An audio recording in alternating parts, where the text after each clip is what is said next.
La casa con los cuartos del remordimiento.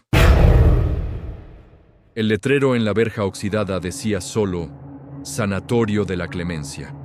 A Lucas, periodista de investigación de lo paranormal, le habían hablado de este lugar como una farsa New Age más.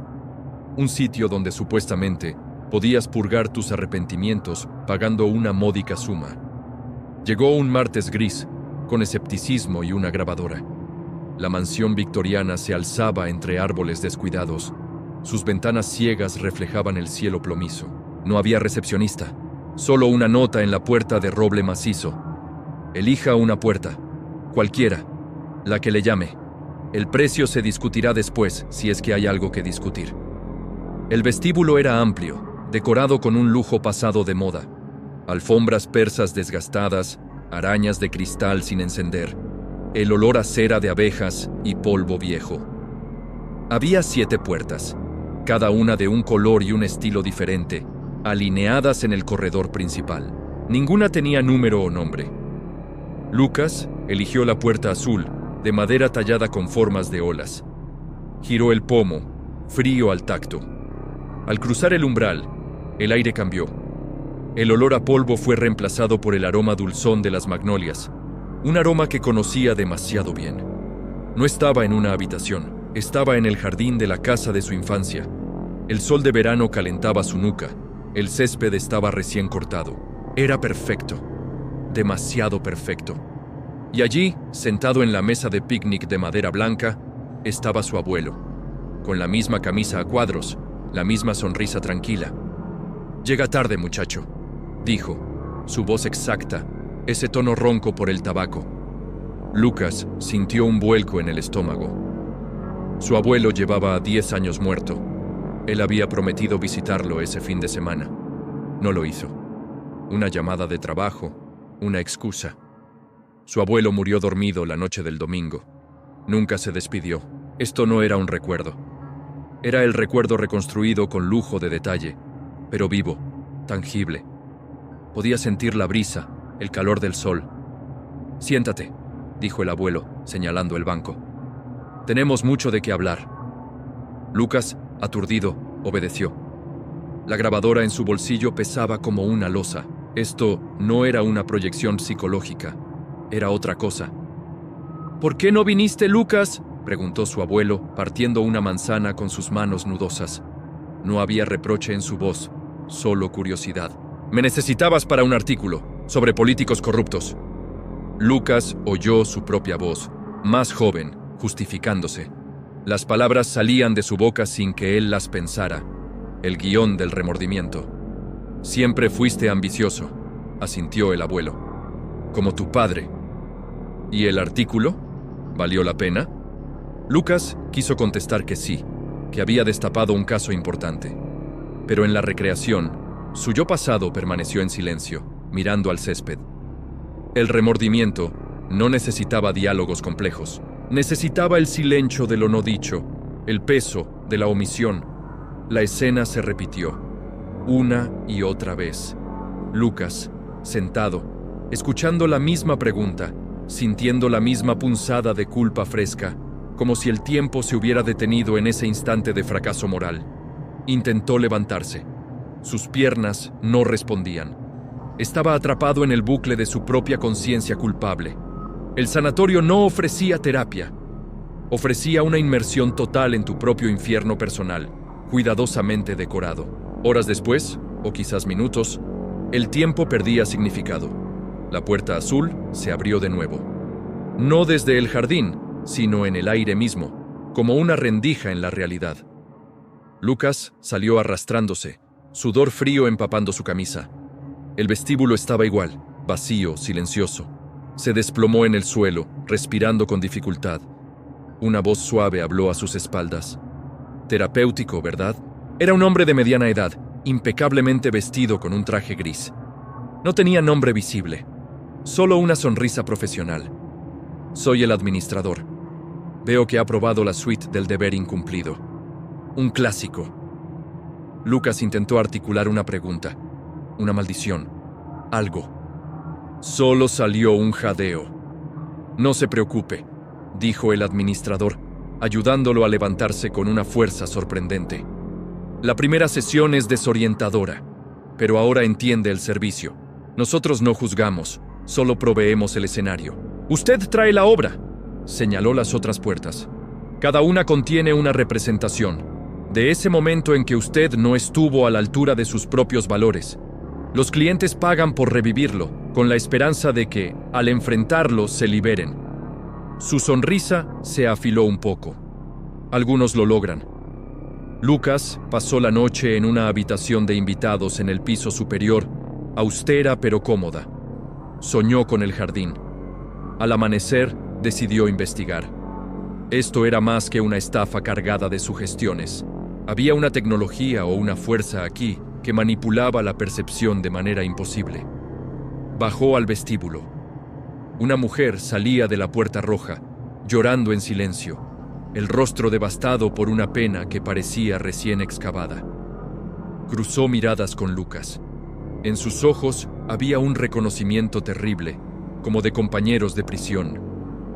«No vuelvas a entrar», le susurró al pasar, antes de que el administrador apareciera y la guiara suavemente hacia la salida principal. Lucas se acercó a la puerta roja. Puso la mano en la madera. Estaba tibia, casi viva.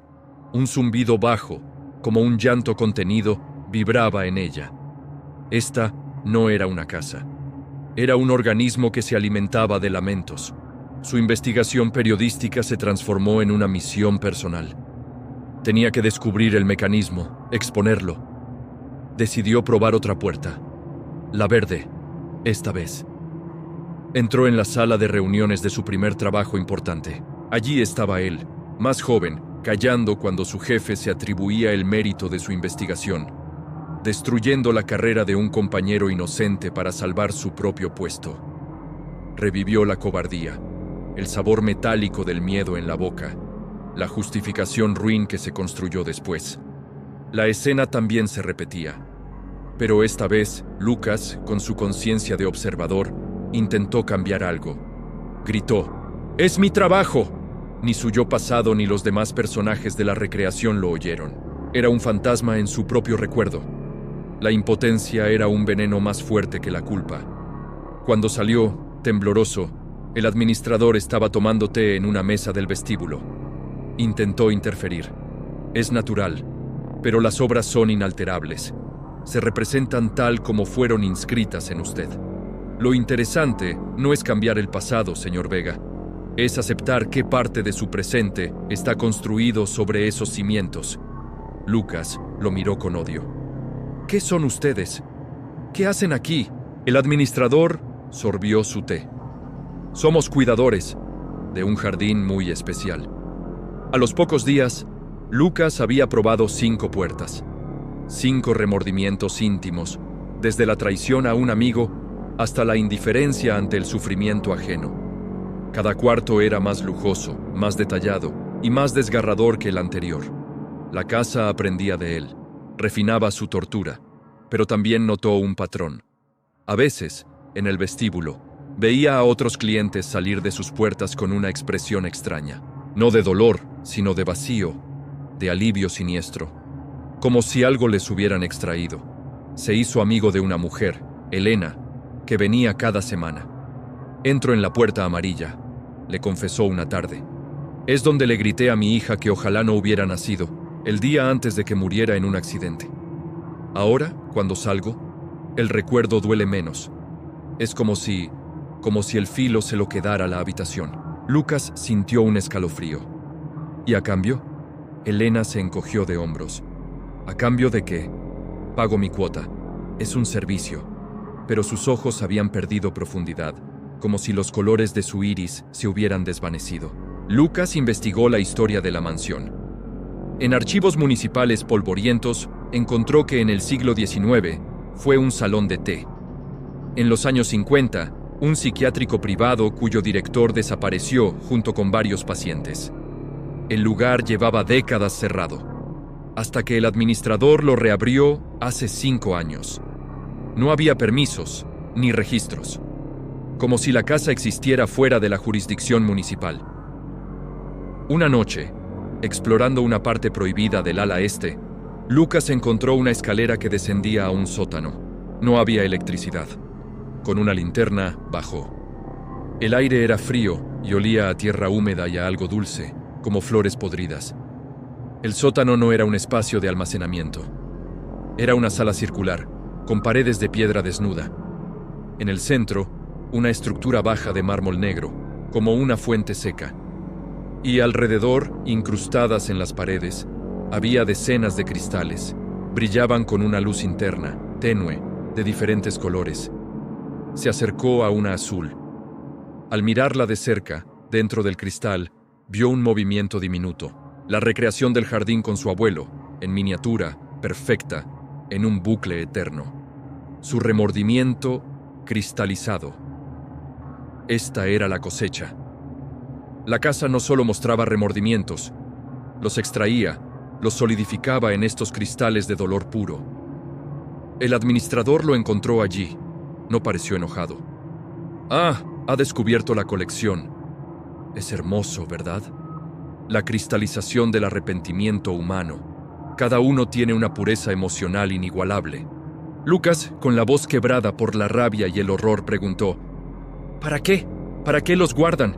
El administrador pasó los dedos sobre un cristal rojo, sangre. ¿Ha oído hablar del canibalismo espiritual? Hay entidades, conciencias antiguas y exhaustas, que ya no pueden generar su propia textura emocional. Se alimentan de los excedentes de los demás.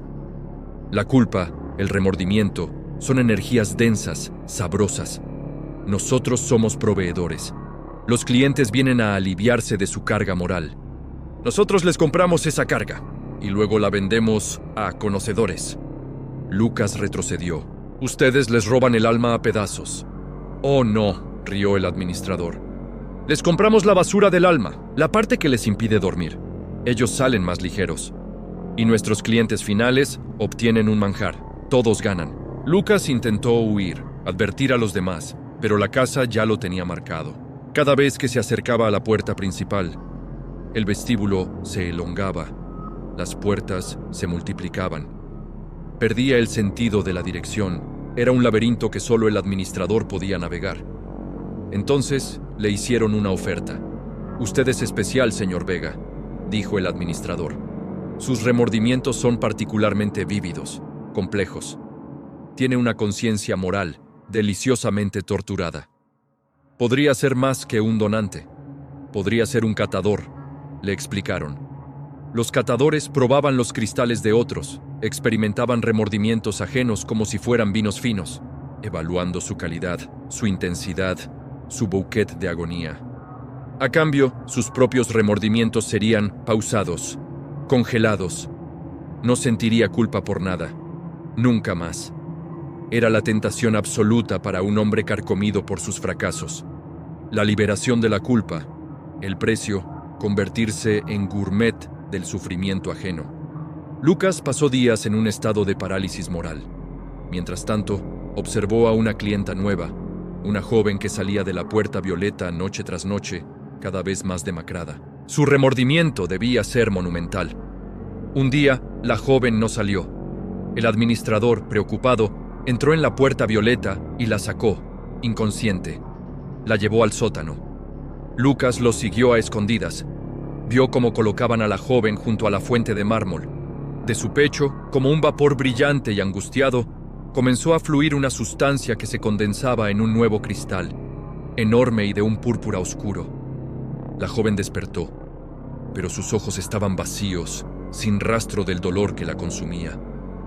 Sonreía, una sonrisa plana y feliz. Habían extraído todo su remordimiento, y con él, su capacidad de sentir que había hecho algo mal. Era una psicópata fabricada, liberada de su conciencia. El administrador admiró el cristal, una cosecha récord. El remordimiento por haber causado la muerte de su familia. Puro, potente. Lucas comprendió entonces el verdadero horror. No alimentaban a entidades. Creaban un producto para el mercado negro de emociones, donde los ricos y los poderosos podían comprar inmunidad moral o experimentar vicariamente el dolor que sus vidas protegidas nunca les darían.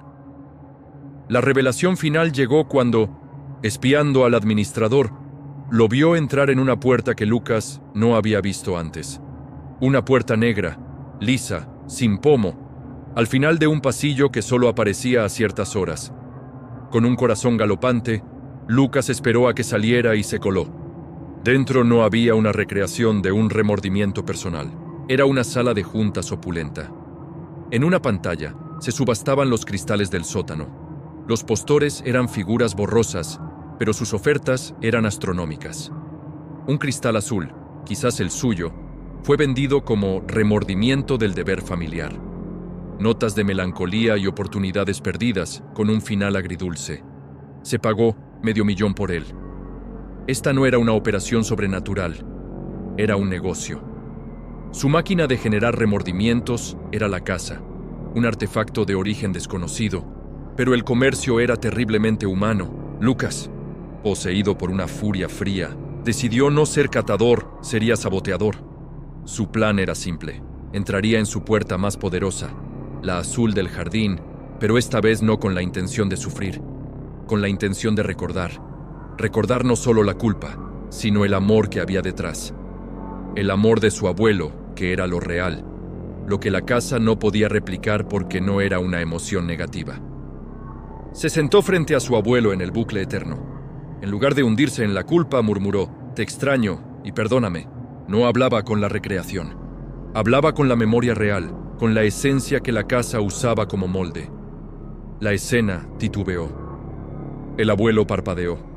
Y por un microsegundo, su expresión no fue la del guión, sino una de reconocimiento triste y comprensivo, un agrietamiento en la prisión. Lucas salió corriendo, no al vestíbulo, sino más profundo en el recuerdo, hacia la casa de su infancia, hacia el lugar donde guardaba el ajedrez que jugaban. La casa ilusión se resistió. Las paredes del jardín se cerraron como telones. Pero él ya no luchaba contra la culpa. La usaba como puente hacia lo que había antes. Encontró el ajedrez, y al tocarlo, el cristal azul en el sótano resonó con una frecuencia distinta. No de dolor, sino de duelo amoroso, y el cristal se agrietó. El administrador apareció en la sala del jardín, su compostura profesional quebrada por el pánico. «Deténgase, está corrompiendo la muestra». Lucas sostuvo el peón de ajedrez. «No estoy corrompiendo nada. Le estoy recordando qué es lo que realmente vale la pena extraer». La grieta en el cristal azul se propagó a los adyacentes. Una reacción en cadena. La casa gimió, un sonido de piedra y angustia. Los bucles en todas las puertas se detuvieron. Por primera vez, el vestíbulo se llenó de un silencio verdadero, no cargado. Los clientes, desorientados, salieron de sus puertas. Ya no había remordimientos frescos que cosechar. Solo el vacío dejado por ellos y el eco leve del amor que los había originado. La casa, al rechazar su alimento principal, comenzó a desvanecerse. Las paredes perdieron sustancia. El administrador miró a Lucas, no con odio, sino con una resignación casi profesional. Un desperdicio. Un lote entero, echado a perder. Luego, él y la mansión se disolvieron como humo, dejando a Lucas y a los demás clientes parados en un solar vacío, bajo el cielo gris, con el corazón más ligero, pero con una pregunta eterna. ¿Qué hacer con el vacío que deja la culpa cuando ésta se marcha? Y en el bolsillo de Lucas, el peón de ajedrez de madera, real y sólido, el único objeto que había logrado sacar de la ilusión. La prueba de que lo que nos ata no es solo el remordimiento, sino el amor que lo hizo posible. Y que ese, ningún negocio puede comprarlo o venderlo. Gracias por ver. Espero que les haya gustado. Si les gustó, denle like y comenten. Hasta la próxima. Adiós.